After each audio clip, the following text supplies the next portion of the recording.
സുഹൃത്തുക്കളെ, espresso owners ക്ലബിൻ്റെ ഇന്നത്തെ വീഡിയോയിലേക്ക് സ്വാഗതം. എൻ്റെ പേര് ഡിൻഡു. സാധാരണ മൈക്കിൾ ബ്രോയാണ് ചെയ്യാറ്. ഇന്ന് അദ്ദേഹം ഇല്ല, അതുകൊണ്ട് മാത്രമാണ് ഞാൻ വന്നത്. ഇന്ന് ഞാൻ പറയാൻ പോകുന്നത് പുതിയ ഡ്രൈവേഴ്സിന് ചെറിയ ടിപ്സായിട്ടാണ്. ഈ ചെറിയ വഴികളിൽ കൂടെ പോകുമ്പോൾ സൈഡ് കൊടുക്കാനും പിന്നെ അതുപോലെ തന്നെ പാർക്കിങ്ങിനൊക്കെ പുതിയ ഡ്രൈവർമാർക്ക് സ്വാഭാവികമായിട്ട് കുറച്ച് ബുദ്ധിമുട്ടുകളുണ്ടാവും.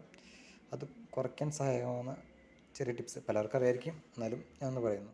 നമ്മുടെ വണ്ടിയുടെ ഡാഷ്ബോർഡിൽ പലരുടെയും വണ്ടിയിലും സെൻട്രലായിട്ട് എന്തെങ്കിലും ഒരു ഒബ്ജക്റ്റൊക്കെ ഉണ്ടാവും. ചിലപ്പോൾ കുരിശോ അല്ലെങ്കിൽ ചെറിയ എന്തെങ്കിലും വിഗ്രഹമോ അങ്ങനെ എന്തെങ്കിലും.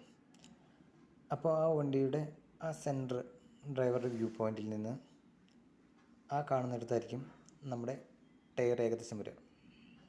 ഡ്രൈവറുടെ വ്യൂ പോയിൻറ്റിൽ നിന്നാണ് പറയുന്നത്. അവിടെ ആയിരിക്കും നമ്മുടെ ലെഫ്റ്റ് ടയർ വരുന്നത്.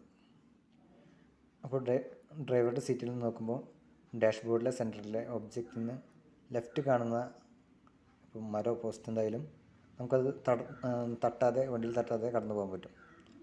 അതുപോലെ തന്നെ നമ്മൾ വണ്ടിയുടെ ലെഫ്റ്റിലെ മിറർ ഉണ്ടല്ലോ, അത് നമ്മൾ വണ്ടിയുടെ ലെഫ്റ്റ് കോർണർ ബാക്കിലെ കാണാൻ ഭാഗത്തിന് അഡ്ജസ്റ്റ് ചെയ്ത് വെക്കുക.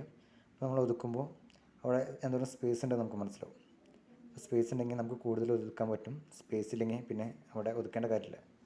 അങ്ങനെ ബാക്കിലെ ടയറും കൂടി ലെഫ്റ്റ് നമുക്ക് അങ്ങനെ ജഡ്ജ് ചെയ്യാൻ പറ്റും. പിന്നെ നമുക്ക് എല്ലാവർക്കും അറിയാമെന്ന് വിചാരിക്കുന്നു, നമ്മുടെ വണ്ടിയുടെ ലെഫ്റ്റ് എ പില്ലറിന് താഴെയാണ് ഏകദേശം നമ്മുടെ ടയറിൻ്റെ ഏകദേശം ലൊക്കേഷൻ. അപ്പോൾ ഏകദേശം ഒരു ധാരണ കിട്ടുമെന്ന് വിചാരിക്കുന്നു. അതായത് നമ്മുടെ ഡാഷ്ബോർഡിൻ്റെ സെൻറ്ററിൽ എന്തെങ്കിലും ഒബ്ജക്റ്റ് ഉണ്ടെങ്കിൽ ഒബ്ജക്റ്റിനോട് ലെഫ്റ്റ് വരുന്ന ഭാഗങ്ങൾ ഫ്രണ്ടിൽ എന്തെങ്കിലും മരമൊക്കെ ഉണ്ടെങ്കിൽ അത് തട്ടാതെ നമുക്ക് കടന്നു പോകാൻ പറ്റും. ഒബ്ജക്റ്റിന് റൈറ്റ് എന്തെങ്കിലും വരികയാണെങ്കിൽ ഒരു കാരണവശാലും ഫ്രണ്ടിലേക്ക് എടുക്കരുത് വണ്ടി.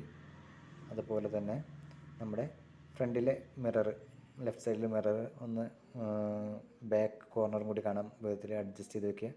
അപ്പോൾ നമുക്ക് ഈ പാർക്കിങ്ങിലും ചെറിയ റോട്ടിലൊക്കെ ഒതുക്കുമ്പോൾ നമുക്ക് എന്തോരം സ്ഥലം ഇനി ലെഫ്റ്റ് സൈഡിലുണ്ട്, അല്ലെങ്കിൽ വല്ല കാടൊക്കെ ഉണ്ടോ കുഴിയൊക്കെ ഉണ്ടോ എന്ന് നമുക്കത് മനസ്സിലാക്കാൻ പറ്റും. അപ്പോൾ ഇത്രയും കാര്യങ്ങളാണ് ഇന്നത്തെ വീഡിയോയിൽ പറയാൻ ആഗ്രഹിക്കുന്നത്.